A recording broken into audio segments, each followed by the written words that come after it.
In March of 1913, the American Midwest almost stopped breathing. Factories shut down, rail lines twisted, entire towns disappeared beneath brown water, bridges snapped like twigs, telegraph lines went silent. For days, parts of Ohio and Indiana were unreachable, not isolated, submerged, and yet most Americans today couldn't tell you the date, March 1913, the Great Flood, the worst natural disaster the Midwest had ever experienced, worse than most earthquakes, worse than most hurricanes. At least 250 people officially dead, though some estimates push higher. Hundreds of thousands displaced. Entire industrial corridors drowned. And for a brief moment it's possible the economic heart of the country came dangerously close to collapse, but we rarely hear it described that way. Why? Let's slow this down. Early March 1913 brought unusual weather patterns across the Midwest. Heavy snowpack from winter still set on the ground. Then came unseasonably warm air. Then came rain, not light rain, not passing showers. Days of relentless downpour. Some areas recorded nearly a foot of rainfall in less than a week. Rivers that normally flowed calmly through towns began swelling rapidly. The Great Miami River, the Scioto River, the Wabash, the White River. Water systems built for ordinary overflow were suddenly overwhelmed, and here's the first tension point. Many of these cities had already experienced floods before. Warnings had been discussed. Levees had been proposed. But large-scale flood control systems were expensive. Industry prioritized expansion. Railroads prioritized connection. Factories prioritized output. Flood prevention often delayed because disasters are abstract until they arrive. On March 21st, rising intensified. By March 24th, rivers were rising at speeds few had seen before. By March 25th, levees began failing. And when levees fail, they don't crack politely. They rupture. Dayton, Ohio, a city of roughly 116,000 people, became ground zero. Water rose so quickly that entire neighborhoods were trapped within hours. Some areas reported water depths exceeding 15 feet. Downtown Dayton turned into a current. Buildings collapsed as foundations gave way. Gas lines ruptured beneath floodwaters. And then something even more dangerous happened. Fire. Gas-fed fires burned on the surface of floodwater. Imagine that. A city underwater. And burning. Survivors described flames floating across submerged streets. The combination was almost surreal. And communication failed almost immediately. Telegraph systems shorted. Rail service halted. Roads vanished. Bridges were ripped apart. For several days, large sections of Ohio were cut off from the outside world. It's difficult to overstate what that meant in 1913. The Midwest was not just farmland, it was industrial backbone. Steel production, machinery manufacturing, railroad supply hubs, grain distribution, transportation arteries connecting east to west. If those arteries severed, the entire country felt it. And for a brief moment, it's possible they nearly were. Indianapolis flooded. Columbus flooded. Springfield flooded. Hamilton flooded. Dozens of towns across Ohio and Indiana were underwater simultaneously. Rail yards were destroyed. Tracks twisted and washed out. Freight cars overturned. Warehouses submerged. Industrial equipment ruined. At least 650 bridges across Ohio alone were damaged or destroyed. Think about that number. 650 bridges. That's not localized disaster. That's infrastructure paralysis. Now here's something rarely emphasized. The flood did not hit a rural frontier. It hit the economic core of the Midwest. Factories that supplied machinery nationwide were offline. Rail lines carrying coal and steel were gone. Supply chains froze for days, and in some places weeks. Industrial output stalled. There was no federal emergency management agency, no national disaster relief system as we understand it today. Local governments improvised. National Guard units mobilized. Boats navigated city streets. Temporary morgues were established. Food distribution became urgent. And yet, the nation did not collapse. Industry resumed. Rail lines were rebuilt. Factories reopened. But here's where the deeper question forms. How close did the Midwest come to something far worse? Some economic historians suggest that if rainfall had continued just a few more days, the scale of industrial shutdown could have cascaded nationally. It's difficult to prove, but the vulnerability was exposed. This wasn't just a natural flood. It was a systems test, and the system bent dangerously. Why does that matter? Because 1913 was not a calm year. The country was expanding industrially. Financial systems were modernizing. Urban populations were rising, and the Midwest was a stabilizing engine. A flood of this magnitude hitting scattered farms would be tragic. Hitting clustered industrial corridors, that's structural. Water does not negotiate with factories. It fills them, it rusts machinery, it destroys electrical systems, it turns production floors into sediment basins, and it forces a question few cities had answered properly before 1913. How prepared are we for accumulation? Because this flood was not one storm, it was snowpack, then thaw, then prolonged rainfall, then saturated soil, then river overflow, then levee collapse, accumulation, layer on layer, until capacity breaks. And when capacity breaks in an industrial centre, consequences multiply. The official death toll remains around 250 to 300, but record-keeping in submerged towns was chaotic. Some historians believe the real number may be higher. Mass burials occurred in multiple cities. In Dayton alone, entire neighbourhoods were evacuated by boat. Some residents clung to rooftops for days. Others attempted to swim currents too strong to survive. And then there's the silence. Unlike the Titanic the year before, unlike San Francisco in 1906, unlike Chicago in 1871, the 1913 Great Flood does not dominate national memory. Why? It lacked a single symbolic image. No burning skyline, no collapsing tower, no iconic photograph, just water, everywhere. Water is less dramatic than flame, but no less destructive, and perhaps because the Midwest recovered relatively quickly, the event compressed into regional memory rather than national myth. But recovery does not erase scale. Ohio alone suffered damage estimated at over $100 million in 1913 dollars. Adjusted for inflation, that's billions today. Entire rail networks reconstructed, massive engineering projects launched afterward. Because the flood forced something new. Not just rebuilding, re-engineering. Dayton responded by creating one of the most advanced flood control systems in the world at the time. The Miami Conservancy District was formed. Dams and levees were constructed strategically across river basins. It was proactive, ambitious, preventative, and it worked. Major flooding in that region never reached 1913 levels again, but prevention arrived after catastrophe. That pattern feels familiar. Growth, underestimate risk, catastrophe, engineering reform, acceleration. The 1913 flood may not have reset a skyline, but it reset how the Midwest thought about water, and perhaps, just perhaps, it revealed how fragile industrial concentration could be under environmental stress. For a few days in March 1913, the Midwest was underwater, rail silent, factories dark, cities cut off, and it's possible the country was closer to systemic disruption than we like to imagine. But that layer requires deeper examination, because what happened after the water receded may reveal even more about how America handles vulnerability when it strikes at its economic core. Now we leave the water behind for a moment, because the flood was only the beginning. What followed was something far more revealing. When the rivers receded, they did not leave clean streets behind. They left mud, twisted rail, dead livestock, collapsed warehouses, and silence inside factories that had powered entire regions. Production didn't just slow. In some cities it stopped completely.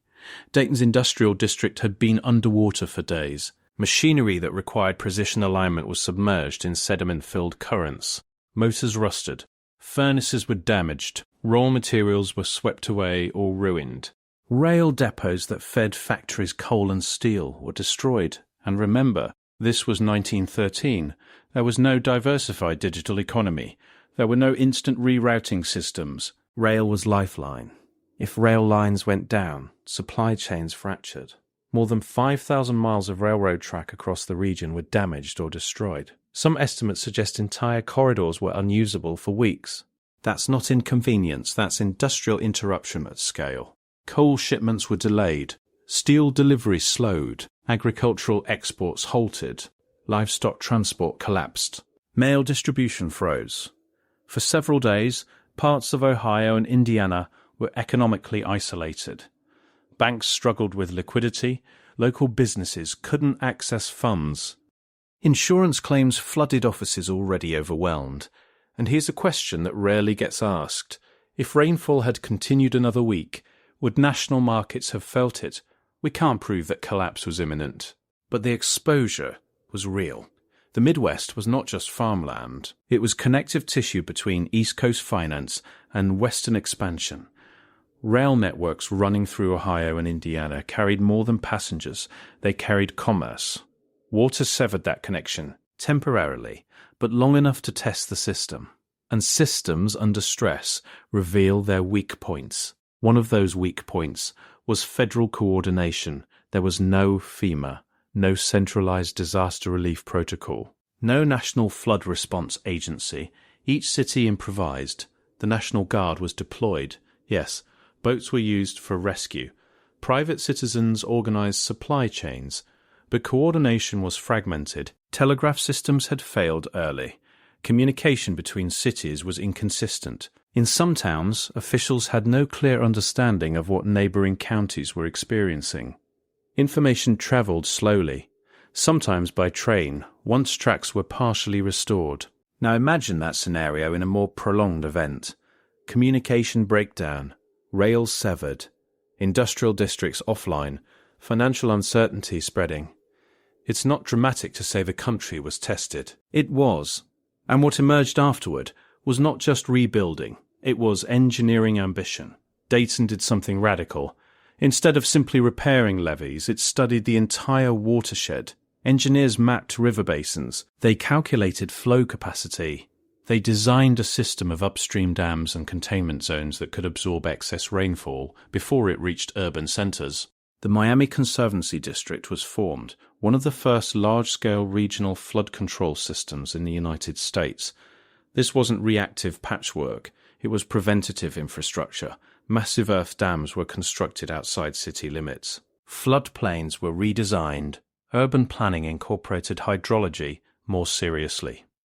That shift is important because it shows something. The flood did not just destroy industry, it forced scientific re-evaluation of environmental risk. Before 1913, floods were often treated as unfortunate but periodic events. After 1913, at least in parts of the Midwest, they were treated as engineering challenges. That's a reset, not of skyline, but of mindset. Yet despite that transformation, the national memory remains muted. Why? Partly because recovery was successful.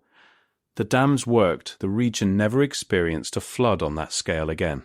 Prevention erased recurrence. And without recurrence, narrative fades. There was no symbolic photograph that captured the nation's imagination, no singular moment like the Titanic splitting in two, no iconic skyline in flames, just neighborhoods underwater, just rail yards submerged, just factories silent. Water doesn't burn brightly, it lingers quietly, and quiet disasters rarely become legend. But here's something else. The 1913 flood happened at a moment when America was industrially confident. The country was expanding rapidly.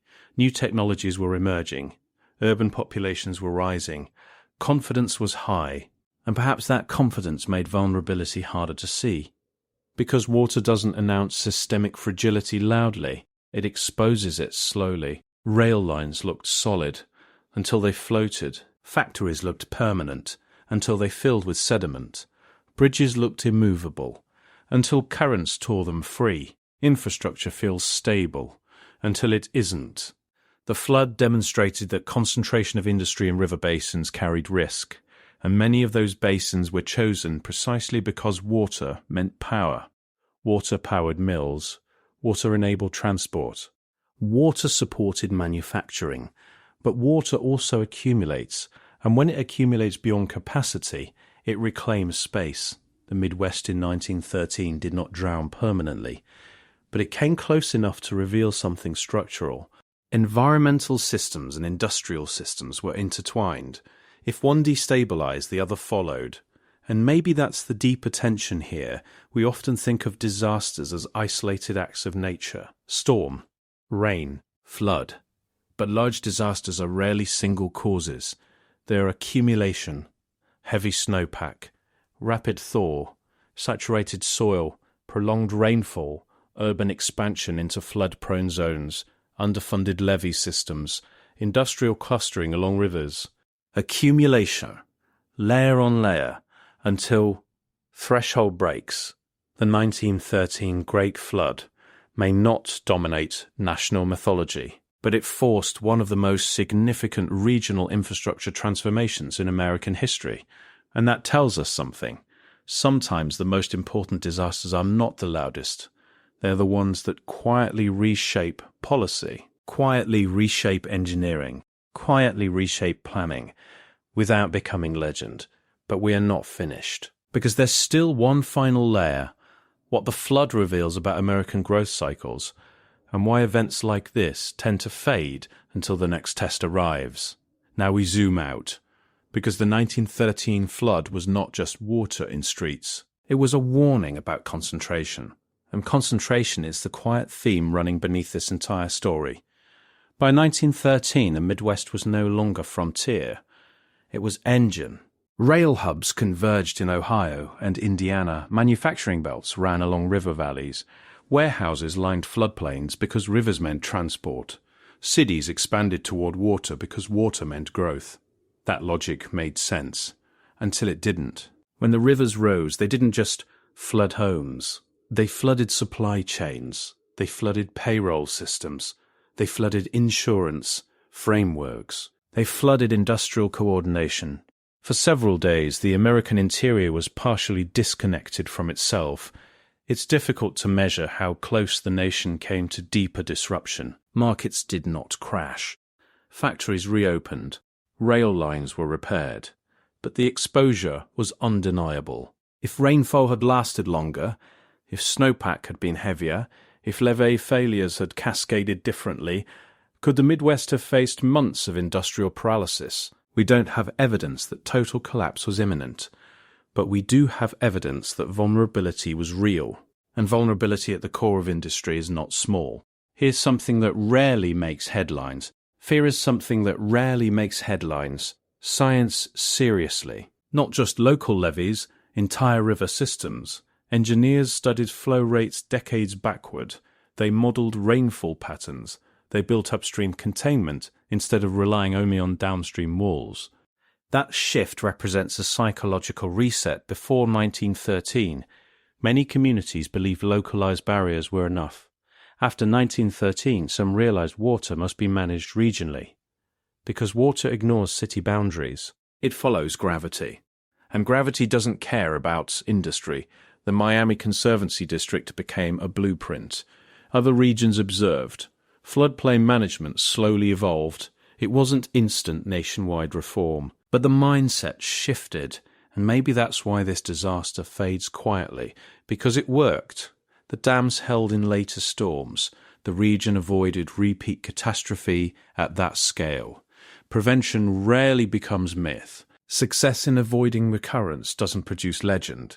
It produces quiet stability, and stability doesn't trend. But here's the deeper pattern. American growth cycles often follow this rhythm. Expansion, risk underestimated, disaster, engineering correction, renewed confidence. The 1913 flood fits that model perfectly. Industry clustered along rivers because rivers were efficient.